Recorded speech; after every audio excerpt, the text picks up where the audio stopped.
Evening साथीहरू सबैजना कस्तो हुनुहुन्छ? उम्मेद छ सबैजना ठिकै हुनुहुन्छ होला है। आज चाहिँ म सोयाबिन कोफ्ताको रेसिपी लिएर आएको छु। अन्त सोयाबिन अलिकति गरम पानीमा भिगाएर ग्रिन चिल्ली, अदरक अनि धनिया मिलाएर पेस्ट गऱ्यो मिक्सीमा। नमक अनि कर्नफ्लोर अनि बेसन हालेर त्यसमा मिक्स गरेर त्यसमा चाहिँ डो बनायो। त्यही डोलाई चाहिँ मजाले फ्राई गर्नुपऱ्यो। अनि फ्राई गरेर त्यही मसलाको लागि चाहिँ अब तेजपत्ता, सुक्खा खुर्सानी अनि जिरा, क्लोभ, एलाची अब सबै हालेर त्यसमा अलिकति रसुन के भन्छ चप हालेर मजाले फ्राई गर्नुपऱ्यो।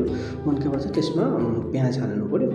अनि प्याज मजाले भुटेर नमकहरू, काश्मिरी पाउडर, चिली पाउडर, गरम मसला पाउडर, धनिया पाउडर, जिरा पाउडर हैन, अनि हल्दी, खुर्सानी पाउडर सबै हालेर मजाले भुट्नुपऱ्यो।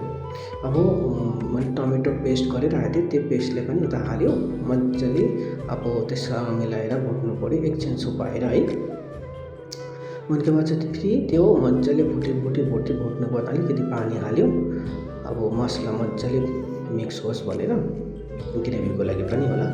अनि त्यसमा चाहिँ त्यो फ्राई गरेको चाहिँ डो थियो सोयाबिनको, त्यो चाहिँ हाल्यो।